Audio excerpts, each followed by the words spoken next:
गुरु रूप साध संगत जी, वाहिगुरु जी का खालसा, वाहिगुरु जी की फतेह। दास डॉक्टर हरिंदर सिंह आपका गुरबाणी दर्शन चैनल में स्वागत करता है। आज की हमारी वीडियो का विषय है तन Shri Guru Granth Sahib ji, the world's biggest and greatest motivational guru. गुरु रूप साध संगत जी, जैसा कि आप सब जानते हैं, मोटिवेशन हर व्यक्ति को अपने जीवन के अंदर चाहिए होता है, जिससे वे अपने जीवन को सही दिशा दे सके तथा आगे बढ़ सके। बहुत से मोटिवेशनल स्पीकर तथा बहुत से मोटिवेशनल वक्ता दुनिया को नई राह दिखा रहे हैं तथा प्रोत्साहित कर रहे हैं, पर तन श्री गुरु ग्रंथ साहिब जी महाराज से ज़्यादा परिपूर्ण स्रोत इस दुनिया में नहीं है, जो हर व्यक्ति, हर मनुष्य तथा समस्त मानव जाति का कल्याण कर रहे हैं, उन्हें इंस्पायर कर रहे हैं तथा उन्हें मोटिवेट कर रहे हैं। आइए आज की वीडियो में हम डिस्कस करेंगे 10 गुरबाणी के कोट्स, 10 पॉइंट्स जिनसे हर व्यक्ति अपनी लाइफ में ग्रो कर सकता है और अपने आप को एक परिपक्व गुरमुख व्यक्ति बना सकता है। चलिए पहला पॉइंट डिस्कस करते हैं। पहला पॉइंट है सुबह जल्दी उठना। गुर सतगुर का जो सिख अखाए, सो भलके उठ हर नाम ते आवे। अर्थात जो मनुष्य परमात्मा का सच्चा सिख कहलाना चाहता है या बनना चाहता है, वो हर रोज़ सुबह अमृत वेले उठकर प्रभु का नाम जपता है। आज के समय में बहुत से मोटिवेशनल स्पीकर सुबह जल्दी उठने पर फोकस करते हैं, उस पर स्ट्रेस देते हैं तथा मेडिटेशन पर जोर देते हैं, पर तन श्री गुरु रामदास जी ने पुरातन समय में ही जल्दी उठने की महत्ता साध संगत को बताई थी तथा ये युक्ति आज के समय में बहुत उपयोगी है। जो गुरमुख व्यक्ति सुबह जल्दी उठता है, उसे आनंद की प्राप्ति होती है। आत्मिक आनंद सुबह के समय ही हमें आसानी से प्राप्त हो सकता है। दूसरा पॉइंट है मेहनत करना, परिश्रम करना। घाल खाए किच हथों देई, नानक रहा पछाणे सोई। अर्थात गुरु नानक देव जी इन पंक्तियों में कह रहे हैं, जो व्यक्ति मेहनत करके कमाकर खाता है, उस कमाई में से कुछ दूसरों को भी देता है या चैरिटी करता है, वही व्यक्ति जीवन का सही मार्ग जानता है। आज के समय में business coach, motivation speaker hard work की बहुत बात करते हैं, पर गुरु नानक देव जी महाराज ने परिश्रम की महत्वता हमें बता दी थी, हमसे साझा कर दी थी। तीसरा पॉइंट है समय का सदुपयोग। रैन गवाई सोए के, दिवस गवाया खाए, हीरे जैसा जन्म है कौड़ी बदले जाए। अर्थात गुरु नानक देव जी महाराज इन पंक्तियों में फरमा रहे हैं, व्यक्ति ने रात को सोकर व्यतीत कर दी और दिन में सिर्फ खाना खाकर व्यतीत कर दिया। इस प्रकार जीवन जीने का कोई लाभ नहीं है। हमें जीवन को सही तरीके से सकारात्मक रूप से जीना चाहिए। अगर हम सोकर और खाकर ही जीवन जिएंगे तो हम अपने जीवन का महत्व नहीं पहचान पा रहे हैं। हमें अपने जीवन का मूल्य पहचानना चाहिए। हमें अपने जीवन का कोई उद्देश्य बनाना चाहिए ताकि हम अपना जीवन सफल कर सकें। अब हम डिस्कस करेंगे फोर्थ पॉइंट, काम टालना नहीं है।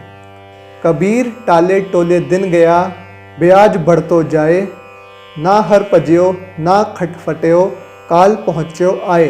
अर्थात कबीर जी कह रहे हैं, टाल मटोल करते करते दिन व्यर्थ हो जाते हैं और पापों का ब्याज बढ़ता जाता है। ना हम प्रभु का सिमरन कर पाते हैं, ना हम अपने पापों का लेखा जोखा समाप्त कर पाते हैं और मृत्यु हमारे निकट आ खड़ी हो जाती है। सो हमें कभी भी अपने कर्मों को, हमें अपने कामों को टालना नहीं चाहिए।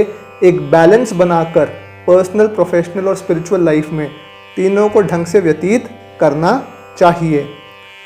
फिफ्थ पॉइंट है मीठी वाणी बोलना।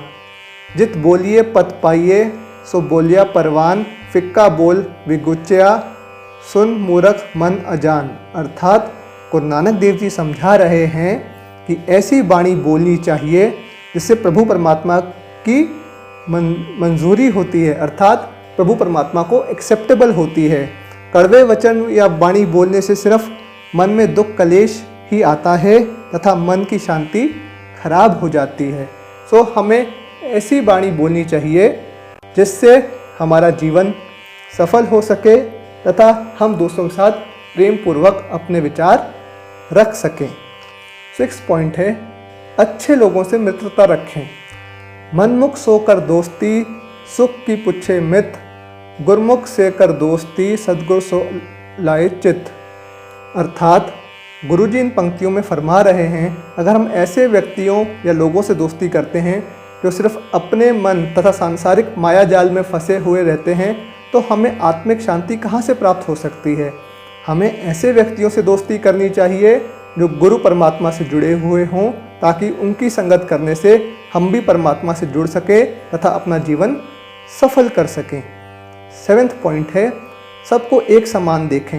एक पिता एकस के हम बारक, तू मेरा गुरहाई। अर्थात गुरु जी समझा रहे हैं, एक परमात्मा हम सब का पिता है तथा हम सब उसके बालक हैं और हर व्यक्ति मेरा गुरु भाई है। हमें हर व्यक्ति के साथ अच्छा व्यवहार करना चाहिए, चाहे वो निर्धन हो, किसी भी विशेष जाति का हो। हमें किसी को डिस्क्रिमिनेट नहीं करना चाहिए, सबके साथ समान व्यवहार रखना चाहिए। अब हम बात करेंगे 8वां पॉइंट की, गलती मानना तथा बहाने ना बनाना। तद्दे दोष न दऊं, किसे दोष कर्मा आपणया, जो मैं किया सो मैं पाया, दोष न दीजे अवर्जना।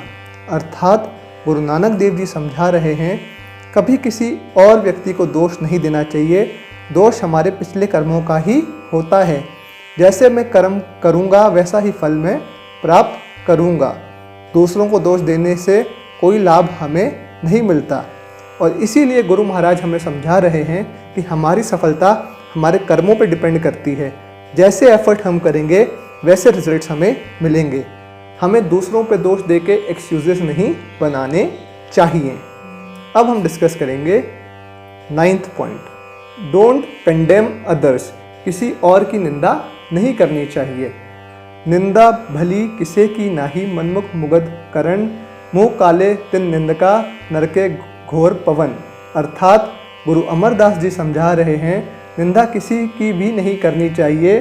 केवल मनमुख व्यक्ति ही ऐसा काम करते हैं तथा लोक परलोक में उनकी बदनामी होती है तथा उन्हें नरक भोगना पड़ता है। इसलिए एक अच्छे व्यक्ति, एक ऐसे फोकस व्यक्ति के लिए ज़रूरी है कि वो किसी का क्रिटिसिज्म, किसी की निंदा, किसी का कंडेमनेशन ना करे। ये एक अच्छी पर्सनैलिटी की निशानी है कि अगर आप किसी की निंदा नहीं करते हो। अब हम डिस्कस करेंगे लास्ट पॉइंट, 10वां पॉइंट, गुस्से से दूर रहना। फरीदा बुरे दा भला कर, गुस्सा मन ना हंडाए, देही रोग ना लग गई, पल्ले सब किछ पाए। अर्थात शेख फरीद जी कह रहे हैं, बुराई करने वाले व्यक्ति से भी हमें अच्छे तरीके से बात करनी चाहिए, उसका भला करना चाहिए। हमें अपने अंदर गुस्से को जनरेट नहीं होने देना चाहिए। अगर गुस्सा हमारे मन में जनरेट नहीं होगा तो हमें कोई शारीरिक रोग नहीं लगेंगे और हर अच्छे गुण हमें प्राप्त होंगे। आज के समय में आप सबको पता है, गुस्से के कारण हाई बीपी जैसी प्रॉब्लम्स, हार्ट प्रॉब्लम्स लोगों को होने लगती हैं। तो शेख फरीद जी समझा रहे हैं कि हमें गुस्से से दूर रहना चाहिए ताकि हम डिजीज़ फ्री अपना जीवन जी सकें। ये थी आज की वीडियो। आशा है कि आप इन पॉइंट्स को समझेंगे तथा इन गुरबाणी की पंक्तियों से सीखकर आप इसे अपने जीवन में ढालेंगे और इम्प्लीमेंट करेंगे। चैनल को सब्सक्राइब करें और वीडियो को शेयर और लाइक ज़रूर करें। वाहिगुरु जी।